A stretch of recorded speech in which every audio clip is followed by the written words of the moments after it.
Following the departure of Baron, Grevy and Tiguan, things had stayed busy at the keep. Sapphire had been no exception, working on sorting and smoking the last supplies for Deriva. When they were complete, Jerax had been sent on his last trip of the year, the young blue taking on the deteriorating weather without much concern.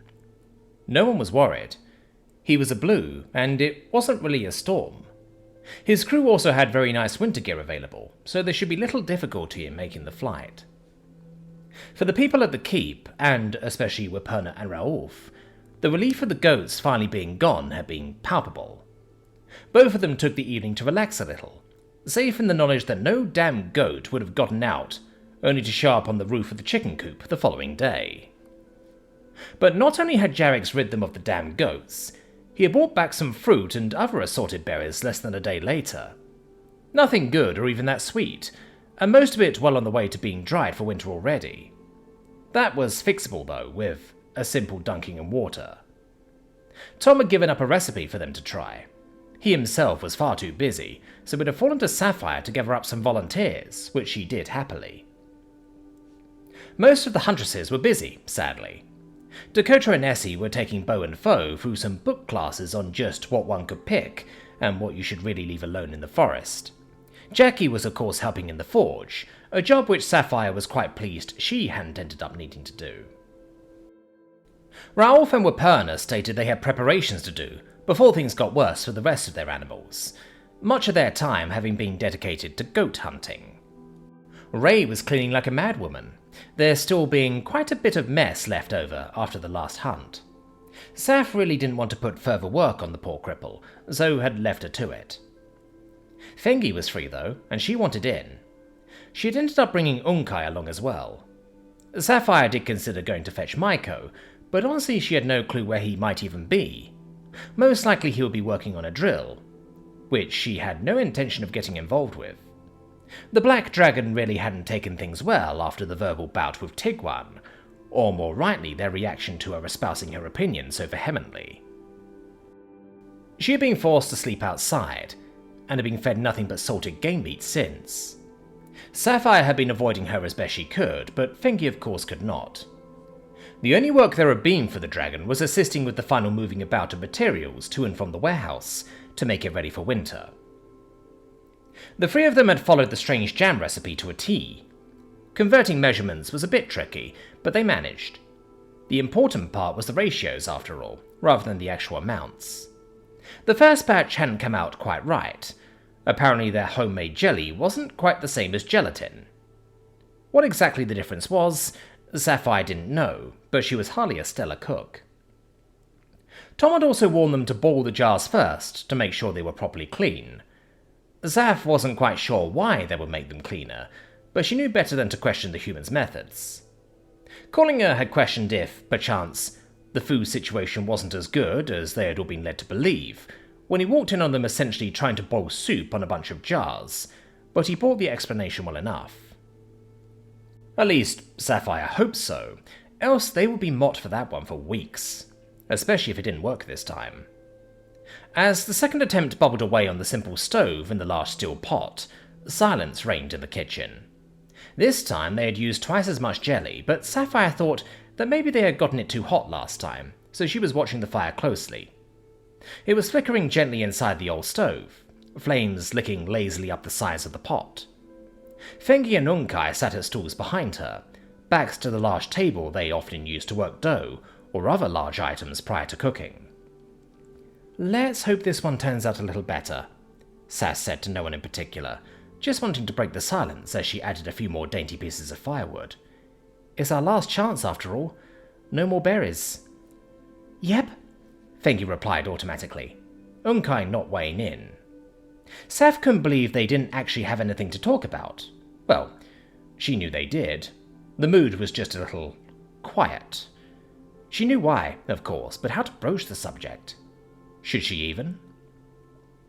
She honestly did not know, as she went to sit down next to Fengi on her own stool as well, all three of them watching the fires now. "Otherwise, we will have to wait till next year." "Yep," Fengi replied again, having nothing more to say. They all stared for a while longer, the crackling fire and the sounds of the keep taking over. The bellows working away down below as Shiva shouted orders. The gentle tap-tap-tap of Kullinger, labouring over gods knew what. Maybe he was repairing some of the old beds for use once more, or maybe Jackie had broken something again which required replacement. The lathe and milling machine weren't running. Tink, Adita and Tom likely helping out in the forge instead, judging by Shiva's ordering about. Above them, creaking beams as Jarek shifted in the greeting hall. The pitter-patter of little feet on the floor as the kids ran around the dragon, likely playing some sort of game. If they had been higher up, maybe they could have heard Foe getting a question wrong again up in the library, as Dakota did her best not to rub her face at the blackboard. Up on the highest floor, Lothal was taking lessons from the Nook. Later it would be Dakota's turn. No one was talking about it, certainly not while Dakota was around, but it was clear what Nanook was planning. She would be passing on the blade sooner rather than later. The Bismarti family's ancestral fangblade, the symbol of their keep and those who ruled it. Sapphire knew Dakota had always wanted to wield it, but now when it was so close, she clearly doubted she was ready. Whether she was ready or not, Saph's guess was that they would have a new lady before the next year was out, maybe even sooner, perhaps even in time for spring. Now she had no illusions that Nanook was going to simply throw in the towel. She would be at her daughter's side for as long as her health permitted, but she could no longer fight, nor could she lead by example as she had always done. The old lady would become an advisor, much like her husband had been for many years already. It was rather rare they had need of a mage out here, after all, and soon enough Lynn Costa would be taking over that role anyway. Sapphire knew that the two of them had been busy, working both on the things Tom wanted, and that fancy book about dragon magic the Inquisition had gotten them. Lynn Costa couldn't stop talking about what she had been learning, and, of course, Opuma couldn't avoid bragging about how smart she was working so much of it out already. To Sapphire's knowledge, they hadn't actually tried any of it out yet, but it shouldn't be too long before Lynn Costa ran out of patience, and Jerex was properly convinced that they knew what they were doing. As for their not-so-beloved inquisitorial friends, Pauline was spending her time doing what she seemed to be best at, listening, watching and learning. Sapphire was certain she would have to help translate more of Tom's things in the future. It wasn't the worst job ever, but it was pretty bad. She would likely also have to train with Bo and Foe. Essie and Dakota did have other duties after all, especially Dakota, though Essie did often spend quite a bit more time with the kids than the rest of them. Sapphire would probably be in charge of archery practice, even if the weather was cold. As long as it wasn't too windy or raining, they would go and take a few shots at the targets both on the range and from the sky. Outside, Wiperna was tending to her flock. She always got a bit more sentimental as things neared the end. A fair few of their livestock wouldn't make it through winter. That was by design, of course. It was always a feast when something was slaughtered during winter, a brief respite from the normally boring foods, although this year was to be different. They had a cold box now. As they sat and watched, Sapphire's mind long since having wandered off, Vengi let out a long, deep, yet still dainty sigh. So, anyone know what they want to do this winter? Practice, chores, that's about it, Unkai soon replied, as Sapphire kept staring into the flames absent-mindedly. I'm going to read my new book. You got a book? Vengi questioned with evident interest. Yup. Something I wanted for once, rather than what Opuma had sitting on the shelves. Ooh, once you have read it, can I have a go? Sure, Fen, you'll be next in line, Sapphire chuckled, taking a deep breath and stretching on the stool. Thanks. Might need to think about something else every once in a while. Yeah, Sapphire replied, silence reigning for but a moment. She couldn't take it anymore, and just asked, So, how pissed is she? They all knew who she was referring to, Unkai shifting a little uncomfortably on his seat. Pretty bad, Finky replied coldly. She obviously can't see what it was she did wrong. She just told him the truth, as far as she is concerned at least. Gonna be hard to fix that. She truly believes that Tiguan of all dragons is who's been a shithead? Nicest dragon I've ever met? Yep. I'm afraid all we'll get out of this is her saying what we want to hear to avoid getting slapped, rather than changing her mind. There was a bit more silence as they watched the flames. They would soon have to put a bit more wood on there, but not quite yet. Maybe you could let her have her opinion. She just isn't allowed to do anything bad, you know, Unkai added cautiously.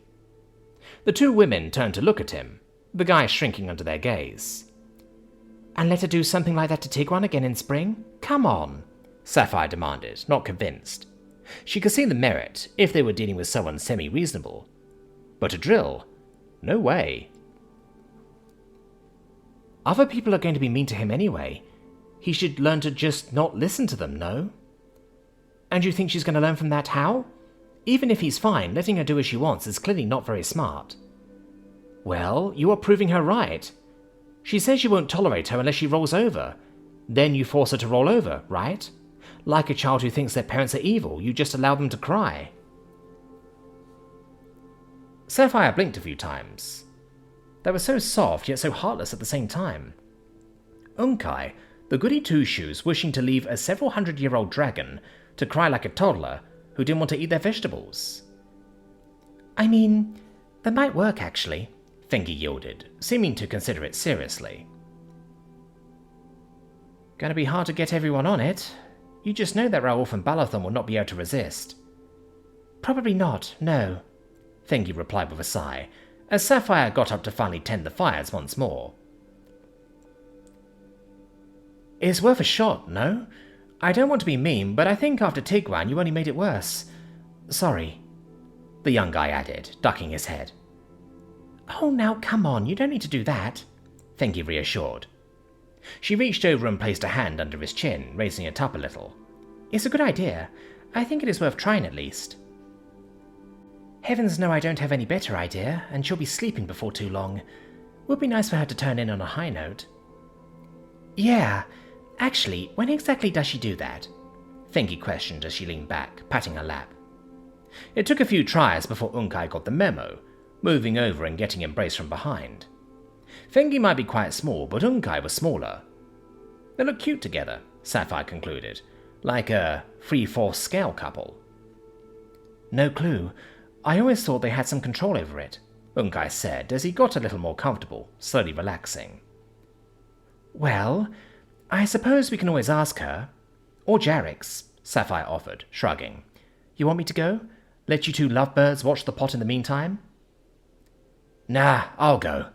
Not a bad plan, by the way, Maiko then added, the three of them turning to see the corporal standing in the corner of the room, with a big-ass grin on his face. You were quite right, by the way. She has learned absolutely nothing from that punishment. This might just do something. She desperately needs someone to believe her, least of all herself. Get her to doubt it all, and you might just have something to work with. Even if it is a long shot. A bit more stick and some fear won't hurt either. I will see about that part. Getting Yldril to doubt what she is saying? Getting her to fear you? You'd be more likely to crash upwards, Sapphire protested, feeling bemused by the idea. Now, remember, the most confident people are usually the least. Just gotta crack the mask. Ain't that right? He questioned, as he turned to leave, still with a big-ass grin on his face, leaving Sapphire standing there a little flustered. Also, yeah, if they keep moving they don't go into hibernation. It just comes naturally when they stay still for long enough where it's cold, he added, as he went down the stairs. Once the door was heard further down, Fengi spoke up with mirth in her voice. Do you think he was talking about you or Jackie? Snip it, Pipsqueak. Aw, no fun. Progress was quite good at the keep, all things considered. As the weeks slipped by, they finished up appointing the barn. Jarix made his run to Deriva, bringing them more preserved foodstuffs and the gaggle of goats. He had brought back some fairly fresh supplies of fruit and berries, which Deriva had apparently been planning on keeping for winter, as the last few sweet snacks of the year. Tom had made sure to sneak in a pound of sugar for Deriva to say sorry. He had a feeling the kids would love it. Besides, it is what Tiguan would have done, and he wasn't here anymore. Sapphire and Fengi had managed to produce some decent enough jam. It was hardly perfection, and it had an odd aftertaste which Tom couldn't quite place, but it was definitely jam. And predictably enough, much of it had quickly been devoured at breakfast over the following days, before the last couple jars were sealed away for later. As the temperature steadily started to drop day after day, any and all work outside the keep started to slow down. Tom didn't shy away from the work. When lugging heavy boxes around, even a few degrees was too warm for a thick jacket after all. The Dragonettes could also keep decently warm when they kept moving and kept working, but it was hardly comfortable. More and more, Tom found them sticking indoors and close to anything hot.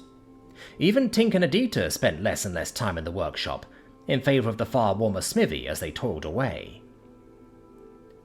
Hot rocks and water skins filled with warm water were used frequently to make it more comfortable, though it was clear to Tom that they would transition into necessity if it became much colder. Bismarti Keep was hardly considered a northern keep. If Tom had to place the climate, Mediterranean felt about right to him during the spring and summer months. That being said, they didn't have a nice big inland sea to keep temperature steady. In fact, they had more or less fuck all, save for the heat retention of the island itself, so he had no clue how bad winter might actually get. They had talked of great big snowdrifts, making it nigh impossible to even get down to the livestock, or to go outside to fetch wood when things got really bad. Collinger had come up with a rather clever idea to move much of their firewood stores to the warehouse. There was far more space than they needed yet, and it would make it rather more comfortable to gather it up as opposed to the half-exposed stacks of wood piled up against various buildings, as well as the rocky outcropping on which the keep sat. Tom was quite sure that once winter set in proper, gathering said firewood would come to be his problem. Well, him and Rachuk, the captain being the only dragonette here who could keep himself warm in the chilly conditions, though burning the magic to do it was rather taxing, of course. But with all hands more or less confined to quarters and much of the work outside having been completed, where there was truly a spike in activity was the various indoor projects. Adita and Tink had been allowed to throw themselves behind the creation of the various upgrades for Jarex's gun that they had been planning. They had all the hands they could want to assist them. Most of the crafters, huntresses and guards had little else to do save carry on with the food preparations, training and cleaning. Tom had taken to giving form to some of the various ideas they had come up with. He had managed to fashion a makeshift freezer already, using a pair of no longer needed wooden crates with "Property of the Inquisition" boldly written across them, which had caused no end of mirth when they were first unveiled. They were rather simple, really. A box within a box, insulated with loosely packed sawdust and some straw. Inside, the top was made out of a hastily constructed rectangular metal box, courtesy of Shiva and Jackie. It was to be filled with water and frost powder to provide the cold for the contraption.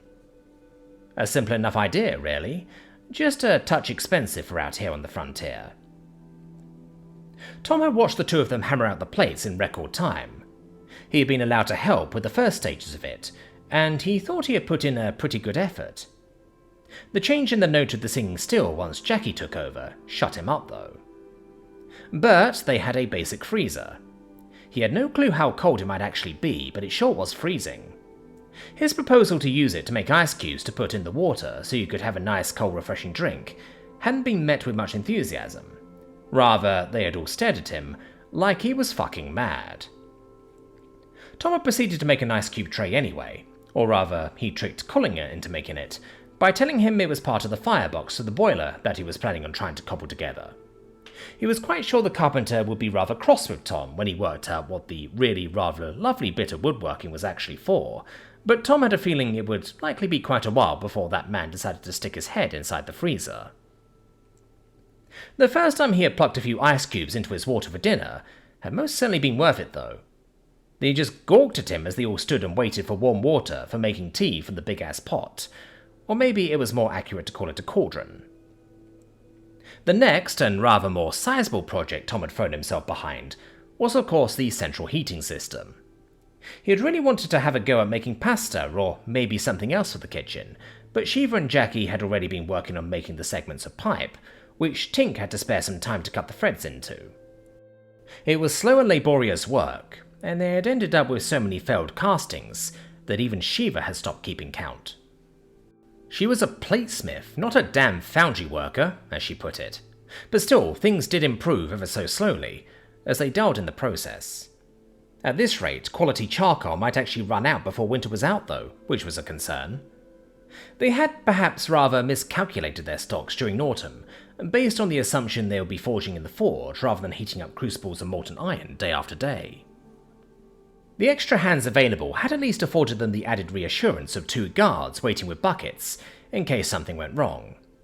It was a rather large amount of fire and heat to be messing with inside a half-wooden structure after all. At least the floor was tiled, unlike most of the keep. It had been built with a forge in mind, but even so, a splash or 2 of water didn't hurt when something started looking a bit smoky. The result was almost like a sauna. A very sooty sauna filled with coal dust which stuck to everything. Dragonettes included. Normally the fact that they didn't sweat at least limited how dirty they got, and what dust did stick was easily enough wiped off, as long as one wasn't dumb enough to wear something it would get trapped inside, like nice white linen. The rather unique situation did of course result in the rather interesting problem of just how to wash a half-dozen dragonettes at least once a day.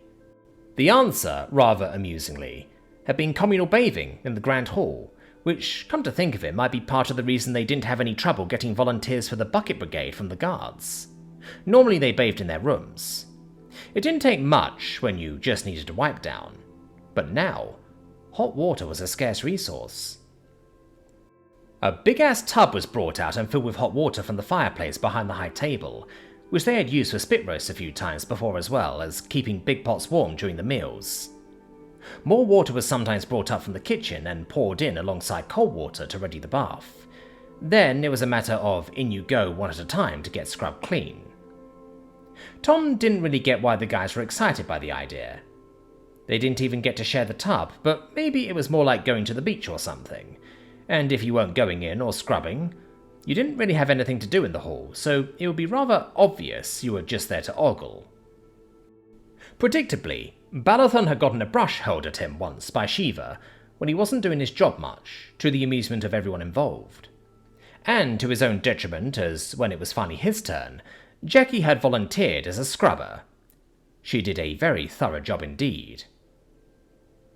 Tom had also gotten rinsed off in the big tub once or twice, but one day when it was absolutely pouring down, he had decided to be funny. He had stripped down to his undies and ran out into the rain for a shower instead. A few of the dragonettes, including Jackie, watching from the doorway, to see just what the hell the crazy bastard was up to now. His rendition of "Singing in the Rain" likely didn't help with their views on his sanity, but it was rather funny, he thought. Once mostly clean, he had run right back inside to have a dunk in the nice warm water before getting dried off at last. But alas, there was more than just fooling around to be done, and while the pipework was coming along well, he did have a pair of rather sizable challenges left on the table to crack before they could get any further: the engine and the boiler.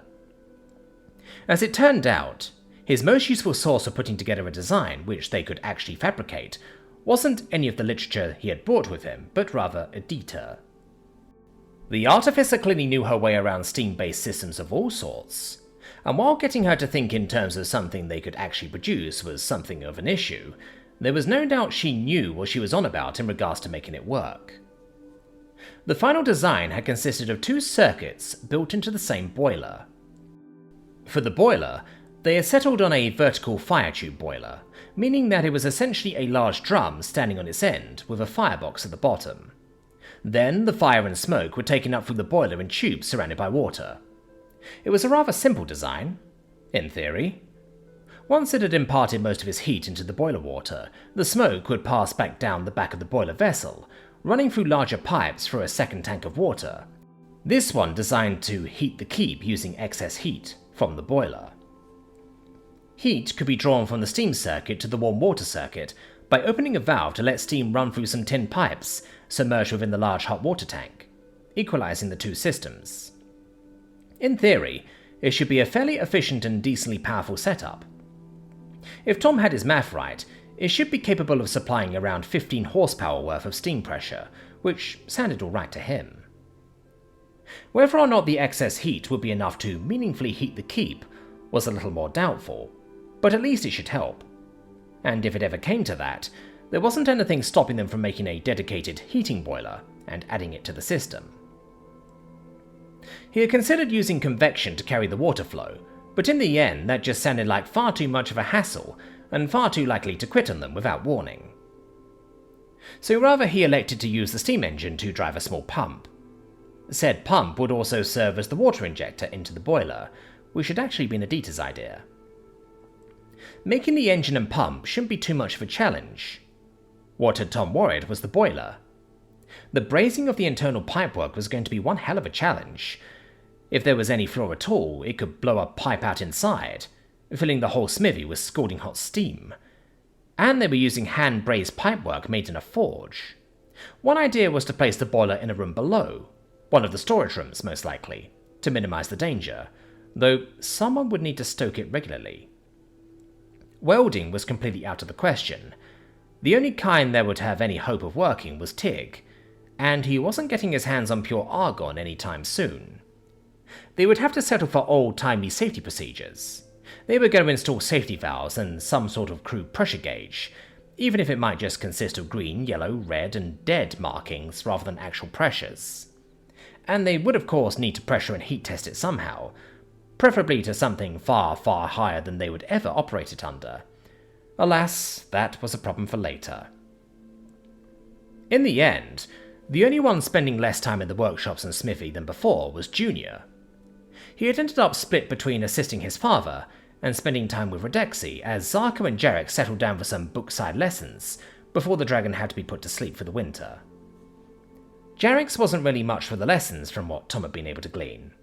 He would rather tell stories and legends to whatever audience had the time, which of course included Kiran, and a fair few of the kids in addition to Junior. Tom was rather certain that the stories were at least a little bit embellished, and thankfully for Apuma and Essie's sensibilities, much of the nastiness was cut out. It was clear that Junior was rather smitten with it all. He had been ever since he had shown up back during early summer. And with so many hands free to help in the smithy, the young man was able to spend more time with Jarek and company than ever before. Tink took it well, but as soon as Junior was out the door, having made his excuses, it was obvious that the old man was saddened that he seemed more interested in being elsewhere. To Tom, the fact that Tink didn't even try to convince Junior to stay was rather admirable, even if it likely hurt. Maybe he knew that soon enough Jarek would be sleeping, and the chances to hang out with the cool warrior dragon would be gone. Or perhaps he was simply more concerned with his son being as happy as he could be. It wasn't like there were many friends to make here in the sticks compared to the capital. Redexi was the only other boy of about the same age, after all.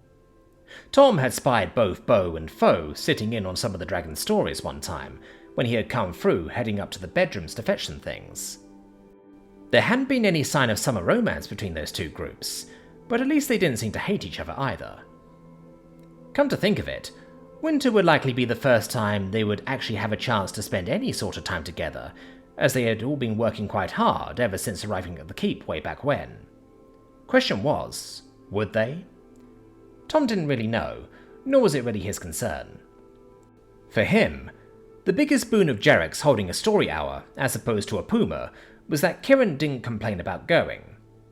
The little guy was a bundle of joy, but it was rather hard to get anything dangerous done with him around.